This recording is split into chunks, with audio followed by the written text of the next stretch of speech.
നമസ്കാരം. വിഷുമായ യൂട്യൂബ് ചാനലിലേക്ക് എല്ലാവർക്കും സ്വാഗതം. കേതുദശാദോഷം 7 വർഷം ദോഷശാന്തിക്കായി പ്രധാനമായും ഗണപതിയുടെ ഭജനവും കേതുപൂജയും ദാനം, ആത്മീയത, ജീവിതശൈലി എന്നിവയൊക്കെ നിർദ്ദേശിക്കുന്നു. ഗണപതി ഹോമവും അതുപോലെ കേതു മന്ത്രജപവും തെരുവ് നായ്ക്കൾക്കൊക്കെ ഭക്ഷണം കൊടുക്കുന്നതും വെളുത്തുള്ളി എന്നിവയൊക്കെ ദാനം ചെയ്യുന്നതും അതുപോലെ തന്നെ വെള്ളിയാഴ്ച വ്രതം എടുക്കുന്നതൊക്കെ ദോഷം കുറയ്ക്കുവാൻ സഹായിക്കുന്നു. ജാതകത്തിൽ കേതുവിൻ്റെ സ്ഥാനം അനുകൂലമല്ലാത്തതിനാൽ കേതുദശയിലോ ഉണ്ടാവുന്ന ദോഷങ്ങൾ എന്തൊക്കെയാണെന്ന് നോക്കാം.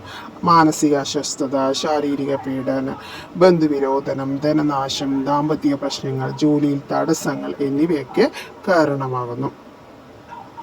വിഘ്നേശ്വരനായ ഗണപതി ഭഗവാന് പ്രാധാന്യമുള്ള ദിനങ്ങളിൽ ഭഗവാനെ ഭജിക്കുന്നത് ഉത്തമ ഫലങ്ങൾ നൽകുന്നു.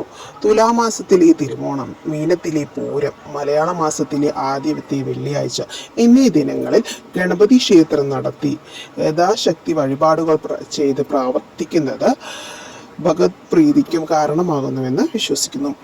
കേതുദോഷ ശാന്തി വരുത്തുവാൻ വേണ്ടി ഗണപതി ഭജനം ജാതകന് കേതുദശ ആരംഭിക്കുന്ന ദിവസം മുതൽ ഗണപതി ഹോമവും കേതുപൂജയൊക്കെ നടത്തുന്ന ദോഷകാഠിന്യം കുറയ്ക്കുന്നു.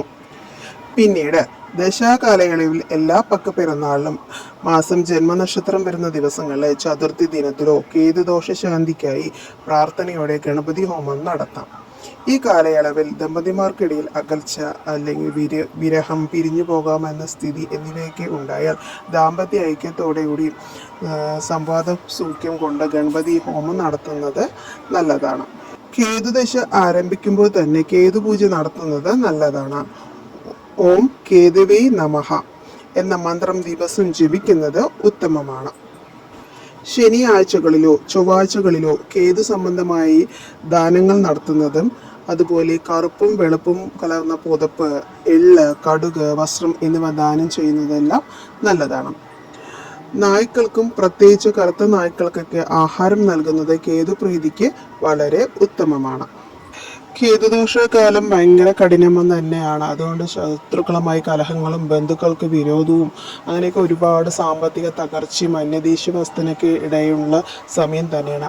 ഈ സമയത്ത് നിങ്ങൾക്ക് യഥാവിധി വഴിപാടുകളെല്ലാം ഭഗവാന് ചെയ്യുന്നത് മൂലം എല്ലാ ദോഷങ്ങളും മാറുമെന്നാണ് വിശ്വസിക്കപ്പെടുന്നത്. നമ്മുടെ എല്ലാവർക്കും എല്ലാ ദോഷങ്ങളും മാറി എല്ലാവിധ ഐശ്വര്യം ഉണ്ടാകട്ടെ എന്ന് വിഷ്ണുമായ സ്വാമിയോട് കൊണ്ട് പ്രാർത്ഥിച്ചുകൊണ്ട് നിർത്തുന്നു. നന്ദി, നമസ്കാരം.